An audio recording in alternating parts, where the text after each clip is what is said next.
मेरा पहला सवाल होगा ये कि क्या ये चुनाव महज एक फॉर्मेलिटी है? हौले हौले हो जाएगा प्यार, अब की बार 400 पार। किसी ने लिखा दिल का भंवर करे पुकार, अब की बार 400 पार। तो सर रफ्तार यही रहेगी तो फिर 29 में फिर 450 पार की बात होगी। प्रधानमंत्री जी, क्या आप सिर्फ 24 की तैयारी करके बैठे या 29 की भी करके बैठे? सर देखिए, ये कितनी बड़ी बात है कि चुनाव समाप्त नहीं हुआ और हम आपके अगले टर्म की बात कर रहे हैं। आपने कहा 2047 तक, तो कह रहे हैं मोदी जी ने बड़ा लंबा प्रोग्राम बना दिया, ये तो कहीं जाने वाली नहीं 47 तक। उत्तर से दक्षिण तक, पूरब से पश्चिम तक एक नैरेटिव है मोदी जी, और ये हमारा एनालिसिस है, वो है नरेंद्र मोदी। मोदी एक नैरेटिव है।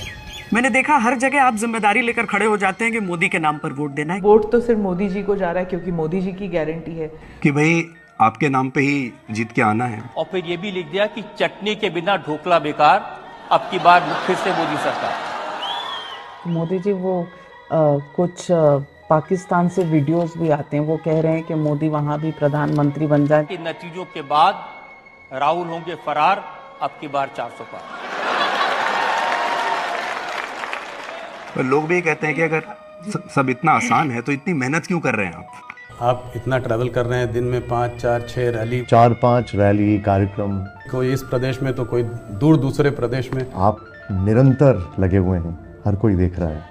तो इस सब में आप फिट कैसे रहते हैं? इतनी ऊर्जा आप कहाँ से लेकर आते हैं? प्रधानमंत्री जी, आप इतनी मेहनत करते हैं, इतना काम करते हैं, आप वाकई थकते क्यों नहीं है? पूछता है Bharat, nation wants to know, आप इतने रिलैक्स्ड कैसे रहते हैं? और क्या इसके लिए ऊपर वाला शक्ति भी और ज्यादा दे देता है क्या? पीएम मोदी को सबसे बड़ी शक्ति एक्चुअली ऊपर वाला नहीं, बल्कि ये नीचे वाले चमचे चमचियां देते हैं, क्योंकि सही सवाल पूछ के उनकी सरकार की असलियत दिखाने वाला तो कोई बचा नहीं है। और इसके बजाय इंसान मोदी को भगवान मोदी बना के देश की जनता को दिखाने में आज के न्यूज चैनलों का ज्यादा इंटरेस्ट रहता है।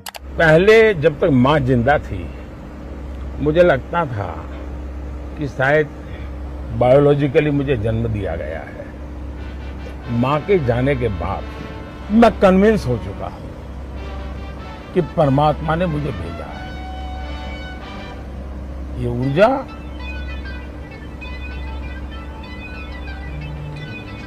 बायोलॉजिकल शरीर से नहीं मिली है।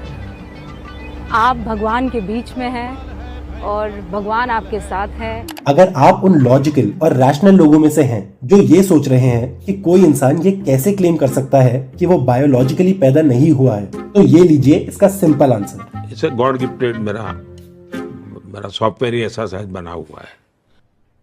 अरे कहना क्या चाहते हो? कि उनके भेजे में केमिकल लोचा है, सब साला केमिकल लोचा है।